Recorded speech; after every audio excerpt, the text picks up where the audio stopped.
प्यार से बैर नहीं, लव जिहाद की खैर नहीं।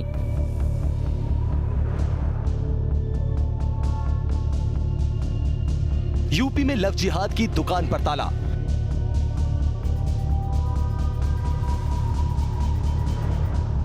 अब धर्मांतरण के लिए धोखे से शादी की तो होगी जेल।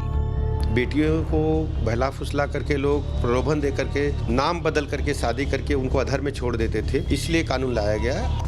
अब नहीं बचेंगे लव जिहादी। ये संज्ञेय हो जाएगा, गैर जमानती हो जाएगा। इसमें सहयोग करने वालों को भी सजा का प्रावधान किया गया है। यूपी के बाद बाकी राज्यों में भी कानून की तैयारी।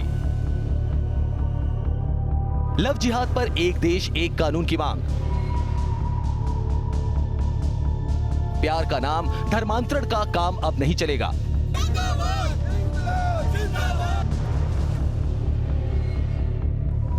क्या कानूनी हंटर से रुकेगा लव जिहाद? देखिए सबसे बड़ी बहस। न्यूज नेशन पर आपका स्वागत है। आपके साथ मैं हूं राकेश पांडे। दोपहर के 2 बज चुके हैं और दोपहर के 2 बजे बातचीत होगी। क्या कानूनी हंटर से लव जिहाद को रोका जा सकेगा? लव जिहाद मतलब अगर कोई अपनी पहचान बदलकर किसी को प्यार के झांसे में फंसाता है, उससे शादी करता है, फिर उसे धर्म परिवर्तन के लिए मजबूर करता है, उसे प्रताड़ित करता है, तो क्या ऐसे लोगों के खिलाफ एक व्यापक तौर पर देश में एक केंद्रीकृत कानून की जरूरत है? यूपी पहला ऐसा राज्य बन गया जिसने अध्यादेश को अब आगे कर दिया है, लेकिन इस पर विपक्ष ने हमला बोल दिया है। कांग्रेस समाजवादी पार्टी ने इस पर सवाल उठा दिए और यह कहा है कि दरअसल ये कानून राजनीतिक लाभ लाने के लिए बीजेपी लेकर आई है। समाजवादी पार्टी ने भी इसका विरोध किया है। इस तरह के कानून पहले से बने हैं। कांग्रेस इस बात की वकालत कर रही है कि इस तरीके से लव जिहाद नाम को लेकर किसी कानून की कोई जरूरत है नहीं। यह सब कुछ बीजेपी ने इसलिए किया या फिर योगी सरकार ने इसलिए किया ताकि उन्हें राजनीतिक लाभ मिल सके, उन्हें अपने वोट बैंक का फायदा मिल सके। लिहाजा इस तरीके के कानून की कोई जरूरत नहीं है। ये इस वक्त की बड़ी खबर है। यूपी पहला राज्य बना जिसने अध्यादेश के जरिए कानून लेकर आया यूपी में कि लव जिहाद को रोका जाए, इसके मकसद से। लेकिन इस पर अब जो है विपक्ष ने हमला बोल दिया है। कांग्रेस और समाजवादी पार्टी ने विरोध के स्वर बुलंद कर दिए हैं। इसी तरीके के कानून की वकालत उत्तराखंड में हो रही है, इसी तरीके के कानून की वकालत मध्य प्रदेश में हो रही है। तो बड़ा सवाल ये, क्या कानूनी हंटर से लव जिहाद को रोका जा सकेगा? हाल फिलहाल में ऐसी कई घटनाएं सामने आई जब आरोपियों ने अपनी पहचान बदलकर लड़की को प्यार के जाल में फंसाया, शादी की और उसके बाद धर्म परिवर्तन के लिए मजबूर किया।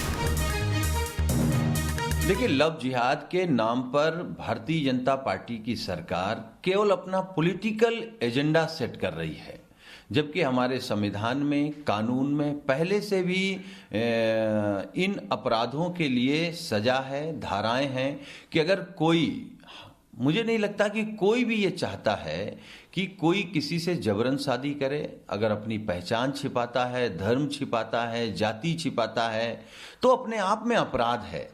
तो सरकार ने नया क्या किया है? सरकार ने लव जिहाद के नाम पर केवल अपनी नाकामी छिपा रही है। लव जिहाद शब्द इसमें नहीं है, उसका राजनीतिक दुरुपयोग किया, उपयोग किया। ये सारे कानून बलपूर्वक धर्म परिवर्तन, किसी को अंधेरे में रखकर धर्म परिवर्तन, धोखा देकर धर्म परिवर्तन, ये तो पहले से ही प्रतिबंधित था, कानून था इसके लिए। इन्होंने उसका पालन नहीं किया। ऑर्डिनेंस जो आया है, अभी गवर्नर का उस पर अप्रूवल नहीं हुआ है, मंत्रिपरिषद का निर्णय है। जब पूरी तरह बन के आ जाएगा, ऑर्डिनेंस गजट हो जाएगा, तो पूरी तरह उसको पढ़ने के बाद हम प्रतिक्रिया व्यक्त करेंगे। पर मैं इतने ही कहूँगा कि पहले से ही धर्म बलपूर्वक, छलपूर्वक, छद्मपूर्वक बदलने पर प्रतिबंध था कानून में। अब उत्तर प्रदेश में कपटपूर्वक जबरदस्ती या विवाह के लिए धर्म परिवर्तन करना संज्ञेय अपराध घोषित किया गया है।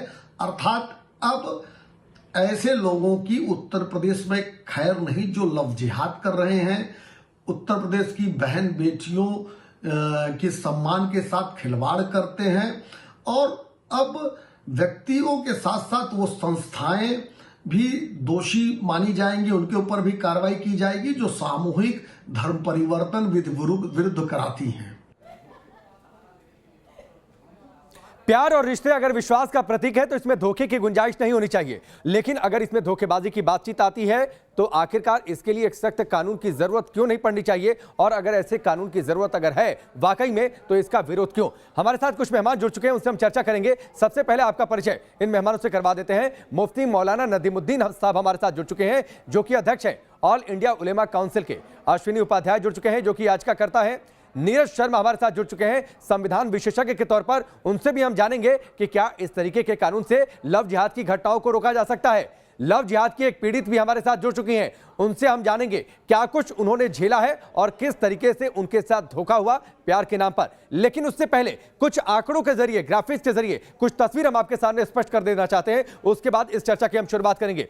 सबसे पहले आप इन मुख्य बातों पर नजर डालिए कि दरअसल जिस कानून की बातचीत सामने आई है उस कानून की बड़ी बातें क्या है। अगर जबरन विवाह के लिए धर्म परिवर्तन की बातचीत आती है तो कैद 5 साल की होगी, जुर्माना 15,000 होगा। लव जिहाद कानून के जो प्रावधान है उन प्रावधानों को आपके सामने रख रहे हैं। 7 साल की भी कैद होगी नाबालिग लड़की का अगर जबरन धर्म परिवर्तन की बातचीत सामने आती है तो। इसके साथ सामूहिक धर्म परिवर्तन की अगर बातचीत आती है सामने तो उसके लिए 10 साल कैद की सजा का प्रावधान किया गया है, जुर्माना होगा 50,000 रुपए का। तो ये लव जिहाद कानून के प्रावधान होंगे। इसके साथ ही कुछ और बड़ी बातें, जो बातें इस कानून में शामिल की गई हैं, धोखे से शादी, धर्म परिवर्तन गैर जमानती अपराध की श्रेणी में डाल दिया गया है। इसके साथ ही सिर्फ शादी के लिए धर्म परिवर्तन अगर होता है तो इसे मान्य नहीं किया जाएगा। बताना होगा कि कोई प्रलोभन या दबाव तो नहीं दिया गया धर्म परिवर्तन के लिए। धर्मांतरण वाली शादी के लिए डीएम की अनुमति जरूरी होगी, यानी पहले आपको अनुमति लेनी होगी डीएम से और उसके लिए 2 महीने पहले आपको जानकारी देनी होगी डीएम को कि आप धर्म परिवर्तन करना चाहते हैं या फिर आप शादी करना चाहते हैं। आपको पूरी वजह उनके सामने जाहिर करनी होगी। 6 महीने से 3 साल तक की सजा का प्रावधान किया गया है। लव जिहाद कानून में न्यूनतम जुर्माना 10,000 रुपए होगा, यानी कम से कम इतना जुर्माना तो भरना होगा अगर आप दोषी पाए जाते हैं तो ये सारे प्रावधान होंगे लव जिहाद कानून के, और इसके तहत तय किया जाएगा कि आखिरकार जिस पर आरोप लग रहे हैं उन आरोपों में कितना दम है। तो मेहमान हमारे साथ जुड़े हुए हैं, उन मेहमानों का हम रुख करेंगे, लेकिन सबसे पहले जो हमारे साथ पीड़िता जुड़ी हुई हैं उनका मैं रुख कर लेता हूं, ताकि जो मेहमान हमारे साथ जुड़े हैं उनके सामने कुछ बातें तो जाहिर हो जाए। सबसे पहले मैं ये चाहूंगा कि हम आपकी पहचान नहीं जाहिर कर रहे हैं, लेकिन एक बार जो पैनल पर हमारे साथ जुड़े हैं, जो न्यूज नेशन के जरिए जो लोग आपको देख रहे हैं, सुन रहे हैं, आप जरूर एक बार बताएं कि आपके साथ क्या हुआ, कैसे आपको धोखा मिला।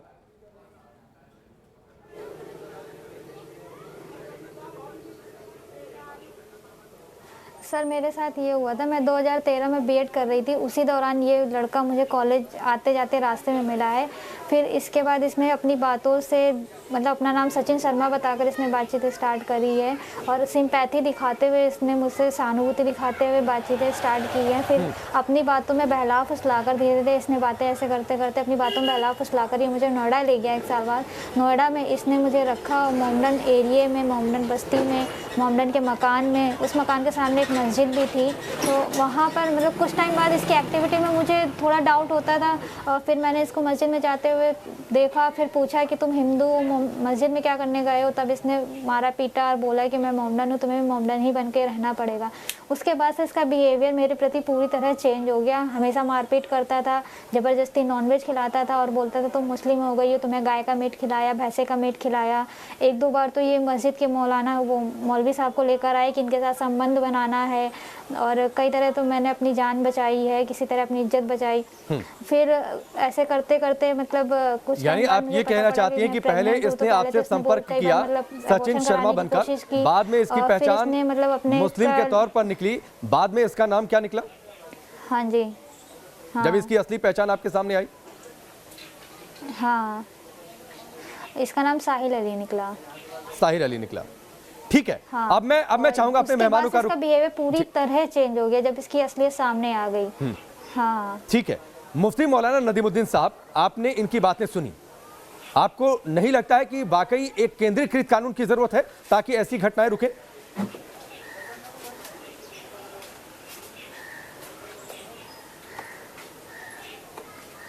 भी हुआ वो गलत हुआ और इस तरह की हरकत नहीं हुई। मगर अभी जो अध्यादेश आया है, अभी तो गवर्नर का अप्रूवल नहीं हुआ है, उस अध्यादेश में लव जिहाद का जिक्र क्यों नहीं है? अगर लव जिहाद पर अध्यादेश ला रहे थे तो उनको उस पर ऐड करना चाहिए था, एक बात। दूसरी, हमारे आईपीसी 366 आईपीसी 153, आईपीसी 193, सुनिए पहले से ही है इस तरह की हरकतों के लिए पहले से। मैं कहता हूं कि एसआईटी ने 14 मामले में यूपी में इन्वेस्टिगेशन किया, फेक पाए गए। 400 मामले में कर्नाटका पुलिस ने भी इन्वेस्टिगेशन किया, लव जिहाद नहीं। अभी हादिया के मामले में सुप्रीम कोर्ट ने कहा कि लव जिहाद नहीं। खुद किशन रेड्डी भाजपा के एमओएस कहते हैं पार्लियामेंट के अंदर कि लव जिहाद नहीं। और अभी हाई कोर्ट ने योगी सरकार पर तमाचा मारा है, कहा है कि हर एक को अपनी मर्जी से शादी करने का अधिकार है। मैं कहता हूं अगर योगी सरकार में, मोदी सरकार में इतनी हिम्मत है तो हिंदू और मुसलमान के बीच में नहीं मौलाना साहब आप कह रहे हैं कानून में लव जिहाद का जिक्र नहीं, लेकिन कानून में इस बात का तो जिक्र है अगर धोखे में रखकर शादी की जाती है, अगर धर्म परिवर्तन जबरन किया जाता है तो ठीक है ना। व्यापक तौर पर कानून को और व्यापक रूप दे दिया गया कि अगर इस तरीके की घटनाएं कहीं भी होती हैं तो इस पर रोक लगाई जा सके। और आप सरकार की बातों का जिक्र कर रहे हैं। आप केरल के उस जज के बयान पर भी अपनी प्रतिक्रिया दीजिए जिसमें बाकायदा 21 लोगों की लिस्ट दी गई और यह कहा गया कि उसमें से अधिकतर लड़कियां किस तरीके से जबरन धर्म परिवर्तन और लव जिहाद का शिकार हुई। केरल में तो बीजेपी की नहीं। सुनिए एनआईए की आप रिपोर्ट पढ़िए। देश में लव जिहाद सिर्फ भाजपा का षड्यंत्र है, भाजपा के पागल दिमाग का पैदावार है। इस देश के अंदर लव जिहाद नहीं है। नहीं फिर सचिन जो बाद में साहिर निकलता है, नहीं मौलाना साहब फिर ये भी जवाब दे दीजिए। सचिन जो बाद में साहिर निकल जाता है, अमित गुर्जर जो बाद में शमशाद निकल जाता है, साहिल सिंह जो बाद में साहिल खान निकल जाता है, राहुल जो बाद में रफीक निकल जाता है, ऐसी घटनाओं पर आप लोग खुलकर सामने क्यों नहीं आते? ये सब मनगढ़ंत कहानियां नहीं मनगढ़ंत कहानियां नहीं है, अलग अलग जगहों पर एफआईआर दर्ज हुई है इसमें। गलत, ये होता ही नहीं होता है। मैं कहता हूं आपको, फिर नुसरत ने एक हिंदू से शादी किया, रामलाल की भतीजी ने एक मुसलमान नहीं तो छिपा कर नहीं किया ना, छिपा कर नहीं किया ना। ऐसा नहीं है ना कि बाद में कोई और पहचान दी, बाद में पहचान बदल ली। अश्विनी उपाध्याय आपको जवाब देंगे इसका, ठीक है सुनिए ना।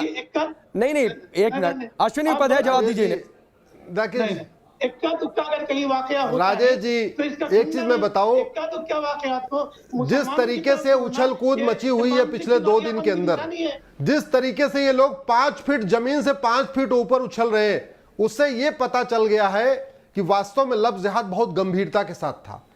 अभी तक हम लोगों को समझ में आ रहा था लव जिहाद है, लेकिन जिस तरीके से ये मुल्ला मौलाना कटमुल्ला और सेकुलर जमात उछल रही तेजी के साथ, उससे ये पता चल रहा है कि जो तीर है बिल्कुल सही निशाने पे लगा है, अब इनकी चलने वाली नहीं है। जहां तक दुनिया भर की बात कह रहे हैं, ये इंडियन पिनल कोड में सुन लीजिए प्लीज, ये लव जिहाद कोरोना से भी ज्यादा खतरनाक है।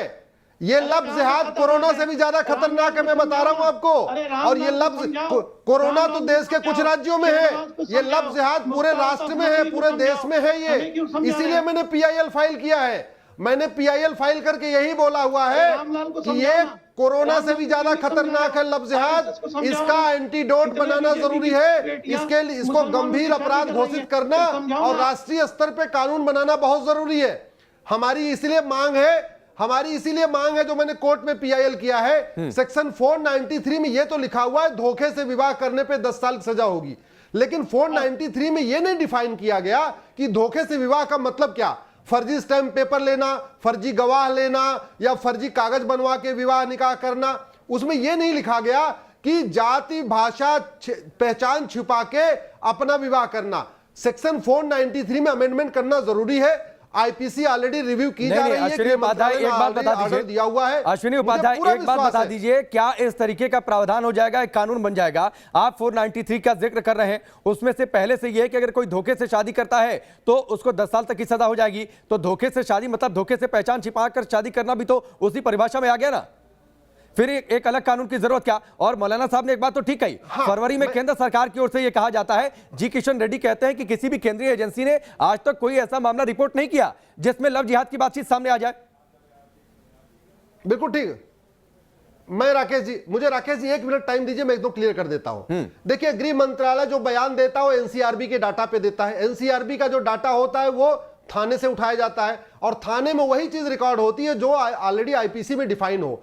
ये लव जिहाद यानी साम दाम दंड भेद द्वारा विवाह निकाह यानी मैरिज बाई हुक और बाई क्रुक, ये डिफाइन नहीं है। इसलिए मैं कह रहा हूं सेक्शन 493 में एक 493A जोड़ने की जरूरत है।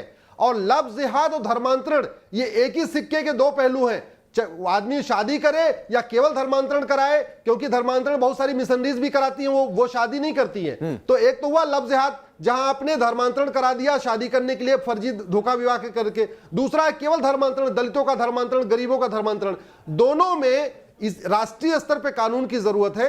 मैंने यही PIL फाइल किया है। ऑलरेडी सेक्शन 493 है, उसी में 493A या सब क्लॉज ए जोड़ दिया जाए या 493A जोड़ दिया जाए। जैसे दहेज के लिए क्या हुआ, 498 पहले था, 498 मैं आता हूं, मुझे लगता है अश्विनी जी मैं आपके पास आता हूं, 493 है। अश्विनी जी मैं आपके पास आता हूं। मुझे लगता है मुझे नीरज शर्मा का रुख कर लेना चाहिए, जो कि संविधान विशेषज्ञ के तौर पर हमारे साथ जुड़े हैं। नीरज जी, एक पहला सवाल तो यही, इसको लेकर हंगामा काफी हो रहा है। सीधे से सवाल यह है कि क्या इस तरीके के कानून से लव जिहाद रुक जाएगा?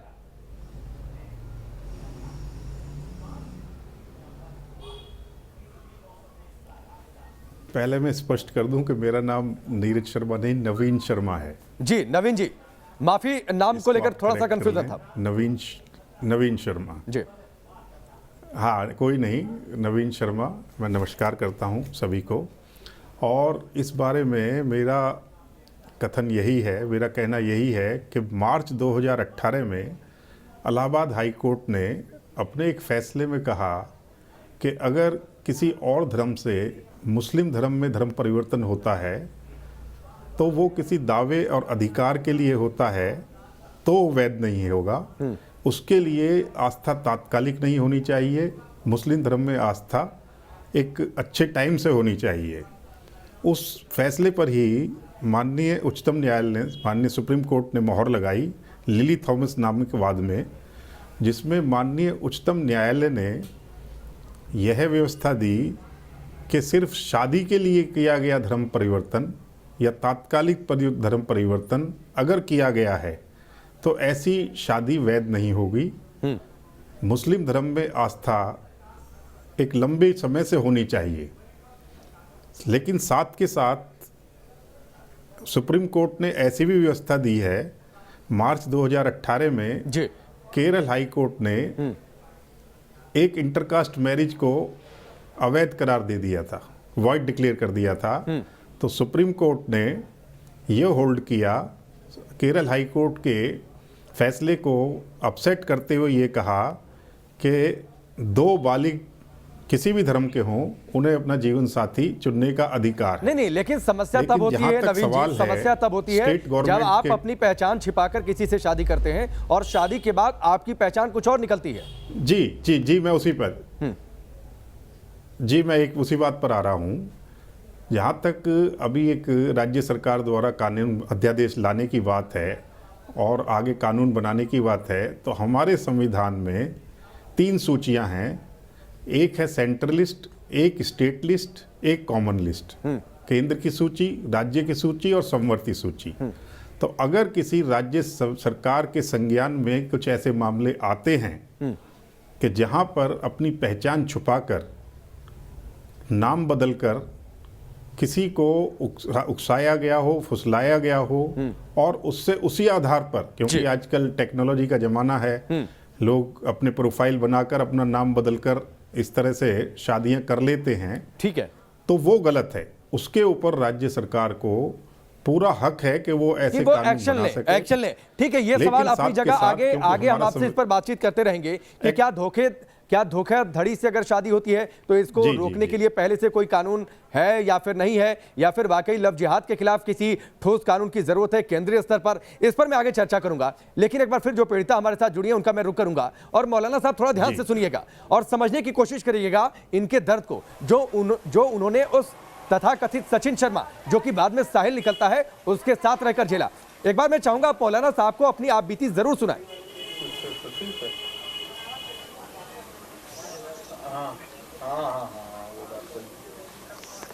सर देखिए, शुरू में तो मतलब जब मुझे पता पड़ा, जिस दिन से इसकी मतलब आइडेंटिटी सामने आई कि ये मुस्लिम है, उसके बाद से इसका बिहेवियर चेंज हो जाता है। फिर ये मुझे हमेशा मारता पीटता रहता है, मौलवी से संबंध बनाने को बोलता है, कई बार धोखे से नॉनवेज भी खिला देता है और बोलता है कि तुम मुस्लिम हो गई, ये तुम्हें गाय का मीट खिला दिया है, तुम्हें भैंसे का मीट खिला दिया है। और उसी दौरान मुझे एक बेटी भी होती है। इससे पहले तो इसका ये अबॉर्शन कराने की कोशिश करता है, लेकिन फिर ये अल्ट्रासाउंड करा कर जब पता करता है है कि इसके मुझे बेटी है, तो कहता है कि ठीक है रख लो, आगे चलकर ये बेटी भी काम देगी। फिर जब बेटी मेरी हो जाती है 1-2 महीने की मेरे साथ ये रहती है, उसके बाद ये बहाने से मेरी बेटी को कानपुर अपनी फैमिली के पास भेज देता है और अक्सर उसी बेटी को लेकर ये मुझे ब्लैकमेल करता है कि तुम्हारी बेटी को मैं मार दूंगा अगर तुम किसी को कुछ भी बताओगी। तो मजबूरी में मुझे इसके साथ रहना पड़ता है, क्योंकि भाई फैमिली तो ऐसी कंडीशन में फैमिली तो साथ देती नहीं, सपोर्ट करती नहीं है। फिर किसी तरह जब मुझे लगा कि मैं कुछ नहीं कर पाऊंगी, अब मेरा मतलब मेरी ज़िंदगी यही है, मैं पूरी तरह कुछ सोचने समझने की ताकत नहीं रहती, क्योंकि जब भी मुझे कुछ भी होता है तो ये एक बाबा के पास ले जाता है। ठीक है, वक्त इतना ही है, वक्त इतना ही है। हमसे जुड़ने के लिए आपका बहुत बहुत शुक्रिया मौलाना साहब। मैं आगे आपसे और चर्चा करता, लेकिन उम्मीद ये करता हूं कि आप इस बहन की बातचीत को आपने ध्यान से सुना होगा और एहसास कर रहे होंगे, और मुझे लगता है कि गलत कहीं भी है उसके खिलाफ सभी लोगों को धर्मों से अलग हटकर एक साथ खड़े होना चाहिए, ताकि कम से कम किसी के साथ धोखा ना हो।